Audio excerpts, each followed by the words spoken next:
আমরা মূলত তিনটি ভ্যাকসিনের ব্যাপারে আলোচনা করব। প্রথম নিউমোনিয়ার ভ্যাকসিন, দ্বিতীয় ইনফ্লুয়েঞ্জা ভ্যাকসিন এবং তৃতীয় হার্পিস জোস্টারের শিংগ্রিক্স ভ্যাকসিন। এছাড়াও টাইফয়েড, ডিপথেরিয়া এবং পার্টিউসিস যেটা শিশুদের দেওয়া হয় সেই ভ্যাকসিনটিও বয়স্ক মানুষদের ক্ষেত্রে কতখানি উপযুক্ত সেই ব্যাপারে একটু আলোচনা করব। কেন ভ্যাকসিনেশন প্রয়োজন? দেখা গেছে ভারতবর্ষে প্রতি বছর অন্তত 100 জন বয়স্ক মানুষের মধ্যে 30 জন মানুষ বিভিন্নভাবে ইনফ্লুয়েঞ্জা বা নিউমোনিয়ার মতন লোয়ার রেসপিরেটরি ট্র্যাক্ট ইনফেকশনে আক্রান্ত হন এবং সেই রোগের প্রথম দুটি কারণ হলো একটি ইনফ্লুয়েঞ্জা ভাইরাস এবং দ্বিতীয় নিউমোনিয়ার ব্যাকটেরিয়া। এবং দেখা গেছে যে এই দুটি জীবাণুর বিরুদ্ধেই আমাদের আধুনিক চিকিৎসাশাস্ত্র তা একটি ভ্যাকসিনের আবিষ্কার করেছে। ঠিক যেভাবে আমরা দেখেছি যে কোভিড ভ্যাকসিন বহু ক্ষেত্রে কোভিডের সংক্রমণ কমিয়েছে, কোভিডের জটিলতা, কোভিড আক্রান্ত মানুষের যে মারণদায়ী ক্ষমতা সেই ক্ষমতা অনেকটা প্রশমিত করেছে। ঠিক সেইভাবে দেখা গেছে যে ইনফ্লুয়েঞ্জা বা নিউমোনিয়ার এই ভ্যাকসিন আসলে বয়স্ক মানুষদের তাদের যে রোগ আক্রান্ত হওয়ার প্রবণতা সেটি কমায় এবং সাথে সাথে যদি তারা কখনো সেটা রোগাক্রান্ত হয় তার যে রোগ সংক্রান্ত জটিলতা এবং রোগের যে মারণদায়ী প্রবণতা সেটি কমায়। সেই কারণেই যদি আমরা আমাদের বাড়ির বয়স্ক মানুষটির যত্নের কথা ভাবি, তাদের শরীরের সত্যিকারের দেখভালের কথা ভাবি, ঠিক যেভাবে আমরা একটি বাড়ির শিশুর ভ্যাকসিনেশন বা টিকাকরণের ব্যাপারে কখনো অনীহা প্রকাশ করি না এবং সেটা সর্বাগ্রে গুরুত্বপূর্ণ কাজ হিসেবে আমরা মনে করি, ঠিক সেইভাবে যদি আমরা আমাদের বয়স্ক মানুষগুলোকে এই ভ্যাকসিনেশন করাতে পারি, টিকাকরণ করাতে পারি, তাহলে তাদের এই রোগে আক্রান্ত হওয়া এবং রোগ সংক্রান্ত মৃত্যুর হার অনেকটাই কমে আসবে। প্রথম আলোচনা করি নিউমোনিয়ার ভ্যাকসিন। নিউমোনিয়ার এই ভ্যাকসিনটি মূলত দুটি ভ্যাকসিন হিসেবে আমাদের পাওয়া যায়, PCV13 এবং PPSV23। বর্তমানে PCV20 নামের একটি ভ্যাকসিন এসেছে, যে ভ্যাকসিন একবার মাত্র দিলেই আগের যে দুটি ভ্যাকসিন সেটি দেওয়ার প্রয়োজন হয় না। অবশ্যই আপনি আপনার চিকিৎসকের সঙ্গে পরামর্শ করবেন এবং মূলত বলা হয় বর্তমান যে গাইডলাইন বা নির্দেশিকা রয়েছে তাতে বলা হয় 50 বছর বা তার ঊর্ধ্বে যে কোনো মানুষ এই নিউমোনিয়ার নিউমোকক্কাল ভ্যাকসিন নিতে পারেন এবং সেক্ষেত্রে প্রথম নিতে হবে PCV13 এবং তার 1 বছর বাদে PPSV23। অনেকেই প্রশ্ন করতে পারেন যে এই ভ্যাকসিন কি সরকারিভাবে দেওয়া হয়? হ্যাঁ, সরকারিভাবে কিছু কিছু সেন্টারে দেওয়া হয়। সাধারণত ট্রপিক্যাল মেডিসিন হসপিটালে সেই ভ্যাকসিনের ব্যবস্থা আছে এবং আপনার নিকটবর্তী স্বাস্থ্যকেন্দ্রে আপনি যোগাযোগ করতে পারেন। কিন্তু সর্বান্তকরণে এই ভ্যাকসিনেশন নিয়ে গুরুত্ব যেহেতু আমাদের সমাজে নেই, সেই কারণেই হয়তো সব জায়গায় ভ্যাকসিন মেলে না। কিন্তু যদি আপনারা বেসরকারিভাবে এই ভ্যাকসিন নিতে চান, তার আনুমানিক একটি খরচ আপনাদের আমরা বলতে পারি। সাধারণত PCV13 3000 বা তার ঊর্ধ্বে এবং PPSV23 যেটি 1 বছর বাদে নিতে হবে সেটি আনুমানিক 2000-এর কাছাকাছি একটি খরচ পড়তে পারে এবং PCV20 সেটি একটি মাত্র ভ্যাকসিনেই সম্ভব এবং সেটির খরচ আনুমানিক 4000 থেকে 5000 টাকা।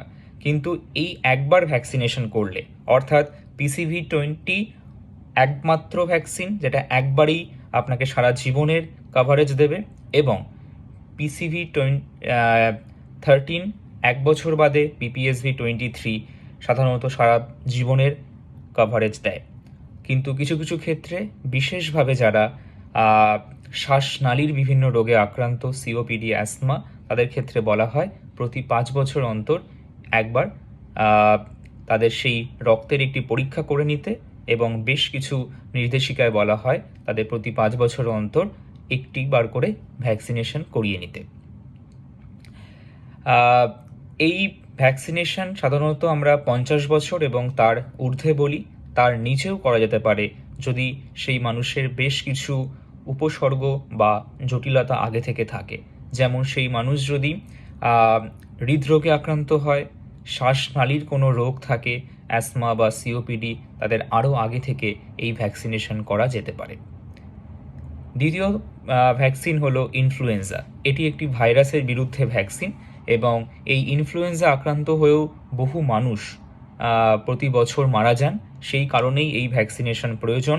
এবং এই ক্ষেত্রে বলা দরকার, নিউমোনিয়ার ক্ষেত্রে যেমন 1 বছরের গ্যাপে আমরা এই দুটো ভ্যাকসিন দিয়েছি, আর ইনফ্লুয়েঞ্জার ক্ষেত্রে প্রতি বছর এই ভ্যাকসিন দিতে হয়, কারণ ইনফ্লুয়েঞ্জার স্ট্রেন প্রতি বছর বদলায় বলে দেখা গেছে। এবং সেই কারণে প্রতি বছর, বিশেষ করে যারা আমরা উত্তর গোলার্ধে বসবাস করি, তাদের জন্য অক্টোবর থেকে নভেম্বর এই সময়ের মধ্যে একটিবার করে ভ্যাকসিনেশন করিয়ে নিতে হবে। এবং এই ভ্যাকসিনও একইভাবে সরকারিভাবে পাওয়া সম্ভব। তবে যদি কেউ বেসরকারিভাবে নিতে চান, নিজেদের উদ্যোগে নিতে চান, নিজের ডাক্তারবাবুদের সঙ্গে কথা বলে এই ভ্যাকসিনেশন করাতে চান, তাহলে তার আনুমানিক একটি খরচ 1200 থেকে 1500 টাকা। এক্ষেত্রে একটি গুরুত্বপূর্ণ জিনিস বলা দরকার, অনেক সময় দেখা যায় যে দুটি ভ্যাকসিন একসঙ্গে নেওয়া যাবে কিনা এই নিয়ে একটি সংশয় হয়। দেখা গেছে যে দুটি ভ্যাকসিন একেবারেই একসঙ্গে নেওয়া সম্ভব, অর্থাৎ PCV13 এবং ইনফ্লুয়েঞ্জা একই সঙ্গে নেওয়া যায় এবং পরের বছর PPSV23 এবং তার সঙ্গে ইনফ্লুয়েঞ্জা নেওয়া যেতে পারে। যদি কারো কোনো সংশয় হয় যে দুটি ভ্যাকসিন একসঙ্গে নিলে কি হতে পারে, সেক্ষেত্রে বলা দরকার যে যদি আপনাদের এরকম কোনো সংশয় হয়, তাহলে আপনারা 4 সপ্তাহ থেকে 8 সপ্তাহের একটি গ্যাপ মাঝখানে দিতে পারেন। এবং আপনার চিকিৎসক আপনাকে অবশ্যই পরামর্শ দেবে দুটি হাতে দুটো ভ্যাকসিন নিতে। অর্থাৎ একই সঙ্গে ভ্যাকসিন নিলে হয়তো ভ্যাকসিন সংক্রান্ত কিছু উপসর্গ, যেমন হালকা জ্বর আসা, একটু কাঁপুনি দেওয়া, এই ধরনের উপসর্গ হতে পারে, কিন্তু ভ্যাকসিনের যে গুণমান তার কোনো পরিবর্তন হয় না। তৃতীয় ভ্যাকসিনটি, প্রথম দুটি সবথেকে গুরুত্বপূর্ণ, নিউমোকক্কাল ভ্যাকসিন এবং ইনফ্লুয়েঞ্জার ভ্যাকসিন। তৃতীয়টি হলো হার্পিস জোস্টার। অর্থাৎ আমরা ছোটোবেলায় অনেকেই হয়তো চিকেন পক্সে আক্রান্ত হই, কিন্তু এই চিকেন পক্সের যে ভাইরাস, সেই ভাইরাস বহুদিন যাবৎ আমাদের শরীরের নিউরো সিস্টেমের বিভিন্ন জায়গায় তারা বসবাস করতে পারে। এবং কখনো আমাদের যখন শরীরের ইমিউনিটি কমে যায়, আমাদের রোগ সংক্রমণ ক্ষমতা কমে আসে, বিশেষ করে বয়স্ক মানুষদের, তখন তার একটি অন্য রূপ দেখা যেতে পারে এবং তাকেই আমরা বলি জোস্টার। এবং এই জোস্টার আক্রান্ত হলে মানুষের মৃত্যুহার বেড়ে যেতে পারে এবং তাদের আরও নানান জটিলতা হতে পারে। এরকম একটি সাংঘাতিক রোগের বিরুদ্ধেও আমাদের ভ্যাকসিনেশন রয়েছে এবং এই ভ্যাকসিনটি তুলনামূলকভাবে একটু দামি ভ্যাকসিন, তাই প্রত্যেকের ক্ষেত্রে এই ভ্যাকসিন অবশ্যই রেকমেন্ডেড নয়, কারণ এই ভ্যাকসিন দুটো ডোজ নিতে হয়, প্রথম ডোজ এবং তার 8 সপ্তাহ বাদে দ্বিতীয় ডোজ, এবং তার আনুমানিক খরচ প্রতিটির প্রায় 10 থেকে 11,000 টাকা। তাই এই ভ্যাকসিনটি যারা নিতে অসমর্থ, তাদের ক্ষেত্রে বলা প্রয়োজন, আপনারা অবশ্যই চেষ্টা করুন প্রথম দুটি ভ্যাকসিন নিতে। এবং শেষে আরও একটি ভ্যাকসিন যেটা বলবো, Tdap বা টাইফয়েড ডিপথেরিয়া পারটিউসিসের সংক্রান্ত একটি ভ্যাকসিন।